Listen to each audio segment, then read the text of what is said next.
Nagar Kurnool municipality పరిధిలోని ఉయ్యాలవాడ మహాత్మా జ్యోతిరావు పూలే పాఠశాలలో అస్వస్థతకు గురైన విద్యార్థులను బీజేపీ రాష్ట్ర అధ్యక్షులు రామచంద్రరావు పరామర్శించారు. ఉయ్యాలవాడ పాఠశాలలో విద్యార్థులను కలిసి ఆరోగ్య స్థితిగతులను స్వయంగా అడిగి తెలుసుకున్నారు.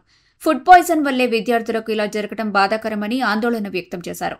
పాఠశాలల్లో ఉపాధ్యాయులు అప్రమత్తంగా ఉంటూ మెనూ సక్రమంగా అందేలా చూడటంతో పాటు జాగ్రత్తలు కూడా తీసుకోవాలని సూచించారు. రాష్ట్రంలోని చాలా పాఠశాలల్లో ఇలాంటి పరిస్థితులు ఎదురవుతున్నాయని, హాస్టల్లో మెనూ ప్రకారం భోజనం పెట్టడంతో పాటు పరిసరాలు కూడా పరిశుభ్రంగా ఉండేలా జాగ్రత్తలు తీసుకోవాలన్నారు. హాస్టల్లో ఇలాంటి సంఘటనలు జరగడం బాధాకరమన్నారు. జరిగిన సంఘటనని బయటకి పొక్కనివ్వకుండా అధికారులు తల్లిదండ్రుల్ని, ఉపాధ్యాయుల్ని బెదిరింపు చర్యలకు పాల్పడడం బాధాకరమన్నారు. విద్యార్థినులకు భోజనాలు పంపిణీ చేయడంలో శుభ్రత పరిసరాలు ఉండేలా చూసుకోవాలన్నారు.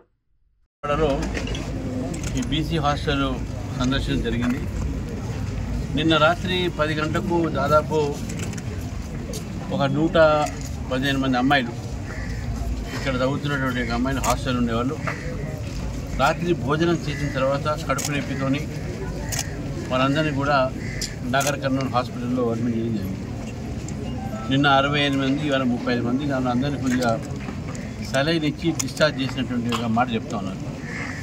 ఇంకా 3 విద్యార్థులు హాస్పిటల్ ఉన్నారు. గురుకులాల్లో ఈ హాస్టల్స్లో, బీసీ వెల్ఫేర్ హాస్టల్స్లో ప్రభుత్వం ఒక నిర్లక్ష్యం వల్లే ఈ సంఘటనలు జరుగుతున్నాయని చెప్పేసి కూడా మేము భావిస్తూ ఉన్నాం.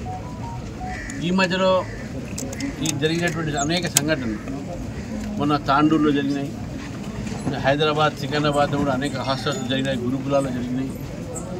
వీటిపైన సమగ్ర విచారణ జరపాల్సిన అవసరం ఉన్నది. ఎటువంటి బియ్యం పెడుతున్నారు, ఎటువంటి పాలు ఇస్తున్నారు, ఏ స్టాండర్డ్స్ ఉన్నాయి, రెగ్యులర్గా తనిఖీలు ఉన్నాయా లేవా, ఎవరైనా ఫుడ్ సేఫ్టీ చూస్తున్నారా లేదా అనే విషయాన్ని చూస్తున్నారు. ఇప్పుడే అక్కడ లోపల సెక్రటరీ గారు కలిశారు. వారు చెప్పేది ఏంటంటే పాలల్లో ఏదో కొద్దిగా తేడా వచ్చి ఈ విషయం జరిగింది, పెరుగు తోడు పెట్టేటప్పుడు చెప్పారు. మరి ఒక హాస్టల్లో ఒక వ్యక్తికి కావచ్చు, కానీ 115 మందికి, ఇంతమందికి ఒక పెద్ద ఎత్తున ఈ ఫుడ్ పాయిజనింగ్ జరగడం ఏతుందో, వామిటింగ్ జరిగినట్టు సందర్భం చూసాము. అనేక సంఘటనలు ఈరోజు తెలంగాణలో జరుగుతూ ఉన్నాయి. తెలంగాణ ప్రభుత్వం ఒకవైపు మీ బలహీన వర్గాల కోసం పనిచేస్తూ చెప్తున్నారు, కానీ బలహీన వర్గాలు సంబంధించినటువంటి ఒక బీసీ హాస్టల్స్, గురుకులాలు ఎందుకు ఈ రకమైనటువంటి పరిస్థితులు ఎదుర్కొంటున్నాయి అని చెప్పి ప్రభుత్వము తెలంగాణ ప్రజలకు చెప్పాల్సిన అవసరం ఉన్నది. ఇది ఒక ఇన్సిడెంట్ కాదు, ఐసోలేటెడ్ ఇన్సిడెంట్ అయితే చెప్పొచ్చు, ఏదో సరే అయిండొచ్చని. ఈ మధ్య కాలంలో అనేకమైనటువంటి సంఘటన. ఎందుకు ఈ నిర్లక్ష్యమా? ప్రభుత్వం ఒక అధికారుల నిర్లక్ష్యమా? ఇక్కడ పనిచేసే వారి సిబ్బంది మీద ఒక కంట్రోల్ లేక వాళ్ళ నిర్లక్ష్యమా?